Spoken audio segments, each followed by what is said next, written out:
All right, guys, so nurses making the news on Thursday with sort of a little bit of a twist today. By now, everyone has heard that there is shortages on supplies. Yes, this is very true. The shortage on supplies has gotten so bad that in states such as Utah, they are asking people to donate their unused wheelchairs or crutches if they no longer need them. It's getting bad out there. Apparently there's an aluminum shortage and they just can't get wheelchairs to people. This is a terrible situation, especially you guys out there in the nursing homes. I know you guys are going to have a hard time with these old wheelchairs. Not only wheelchairs and crutches are being affected, but most things that nurses or really any medical staff need are being affected by the shortages going on.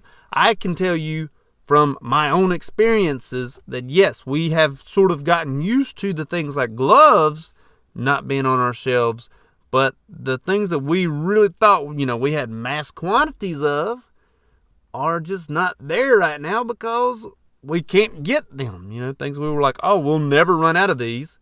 Well, guess what? We've ran out of these and now we can't get them. It's a terrible situation. The supply shortage is affecting all of the medical sector, not just nurses and not just OT or PT, whoever deals with the wheelchairs and the crutches and whatnot.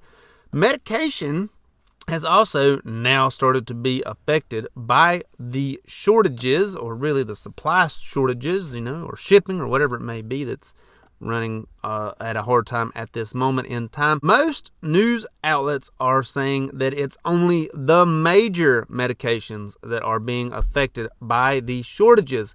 However, ask any insulin-dependent diabetic where their insulin is coming from, and they're going to tell you, oh no, I bet it's running short, as some people are having to wait days to get their insulin. This is a terrible situation, as insulin is, yes, a major medication, and two, one that an insulin-dependent diabetic needs in order to survive. The hospitals will probably have insulin or probably have a way to keep these people alive until, their insulin is there, present, delivered, whatever it may be. But that's not really financially feasible, really, for anybody, not even for the hospital.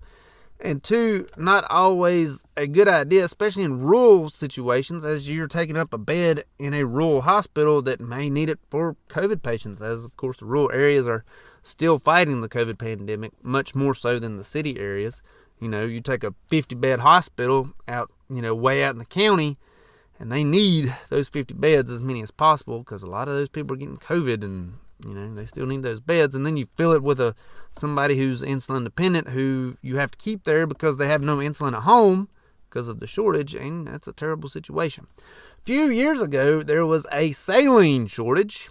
Of course, I haven't heard that that's going on right now, but chances are it probably is. And the fact that I haven't heard of it yet, and I probably won't hear until everybody's out of saline, and they're like, oh no, we have no saline, then I'll be like, oh, well, I bet that was short too. Blood is running in short supply at the moment. If you are a blood donor, I am, they're going to call you constantly telling you there is a blood shortage going on. And guess what? They are right. They are very right. There's a shortage of everything. Even the truck drivers that bring in these supplies, there's a shortage of those people. And so that's holding supplies up as well. Terrible situation going on right now with the supply shortages of medication and medical equipment that we all need, medical staff, to do our daily lives, to do our daily work. Just a terrible situation all the way around. Needle exchange programs have shut down due to the fact that they cannot get the new needles into where they are. Yeah, true story. And this, circles back to the insulin-dependent individuals who, if you don't have one of those little pens, need a syringe every time that you use, every time you use your insulin. You need another syringe. Stab yourself in the belly or the leg. True story. And so these medical supply shortages are getting worse. Nurses are already in a short supply and burnt out and tired and done. You get a burnout, tired, done nurse who can't find cups to dispense the medication in, they're going to be extra done, and they're going to be out the door, and they're going to be in real estate next year. Just saying. I'm not going to real estate, but possibility. Not for me.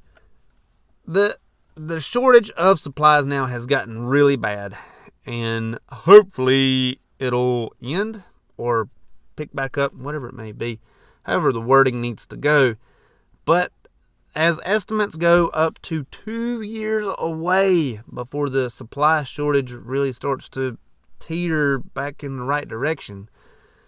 Yeah, it's a terrible situation. Ports are getting full, and truck drivers just can't drive enough, and there's not enough truck drivers, and terrible situation. Affecting not only the medical field, but the medical field is definitely heavily affected by the supply chain shortage. It is what it is. It's a terrible situation going on all the way around. If you like this video, check out this one over here. Don't forget to like, share, and subscribe over there. If you like nurses making the news on Thursday, there should be a link somewhere down below. Also, do you have any crazy shortages at your facility? As I said earlier, we're running out of the medical cups, the medicine cups. Never thought that would ever happen. Gone. It is what it is. Let me know what y'all are running out of. Hope it helps. Thank you much.